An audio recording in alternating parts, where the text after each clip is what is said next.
Good evening, everybody. It's Valerie Ling here, clinical psychologist, and these days, your Dr. Burnout. I hope you're having a lovely time at the moment with wherever you're at, whatever you're doing. Currently, I'm in the midst of practicing my 6 R's. My 6 R's are essentially, I suppose it's a discipline, a kind of a way of recognizing the ups and the downs, the ebbs and the flows of what you're going through. Having been through a fairly long conference this week with highly charged material, lots and lots of human beings and conversations. I packed in 2 days of recovery to practice my 6 R's. If you would like to know what those 6 R's are, so I will put the links into the comments so that you can have a look. I also was reflecting on the degree of something that I've been reflecting on, I think, is about how much we actually hang on to the things that feel familiar that we just don't question anymore. Let me give you some really simple examples of what this might look like. For example, if you go to the dentist, I'm sorry, dentists, if you are listening to this, and you are somebody who sits in the chair, and by default, actually, your breath starts to hitch and you clench your fist and you're sitting there really rigid. And this is your way of preparing. And you think to yourself, well, actually, you don't think to yourself. It's fairly subliminal that this is what I need to do when I'm sitting at the dentist's chair. What's that about? Well, probably somewhere in the deep recesses of your mind, there's an assumption that there's something that you can do while you're sitting there waiting for the dentist to work on you. And a feeling that, well, if I clench my fists and I kind of gear myself up, I'll be able to take whatever comes my way. Now, the irony to that is the more that we clench our fists, the more that we tighten our abdominal muscles and our jaws clench and our shoulders, the less relaxed we're actually going to be. Probably the more agony it's going to be to get through that procedure. So I find these days that when I'm sitting in the dentist in the chair, dentists are great people. I mean, think about it. They spend the whole day looking at you, looking at mouths and teeth and people who don't want to be there. But it could be an altogether pleasurable experience if I tried something different, which is to slow down my breathing, release my clenched fists, and actually relax my body. And by proxy, I don't know if you've tried this, you will notice that your dentist was also likely relaxed because they're now thinking, oh, I don't have to worry about you. You seem fine. Everything's going okay. A lot of times that's what we do with life.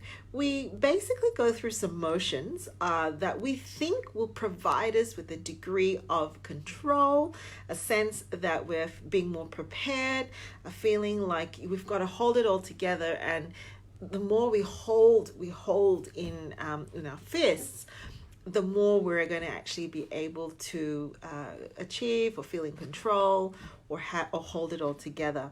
However, a lot of the times that just prevents other people from stepping into the space when we let go, when we relax and have an alternate view of how things might happen. Let me give you another classic example. How many mums here or dads enjoy school lunches? Now, by this stage, New South Wales, kids are back to school, and I have to say that one of the things I used to like about school holidays was that you didn't have to make school lunches. Now, that was a while ago when my kids were younger, and I was the one that had to do the school lunches. And I found myself actually getting into a state where I kept thinking, gosh, what if their lunch is like boring as compared to the other kids? Conversely, what if it's like really unhealthy as compared to the other kids? What if my poor kid is sitting there and theirs is like the most pathetic looking sandwich as compared to the rest of the kids and what they have? Or am I actually doing this right? Is it actually okay for a kid to have jam sandwiches every day?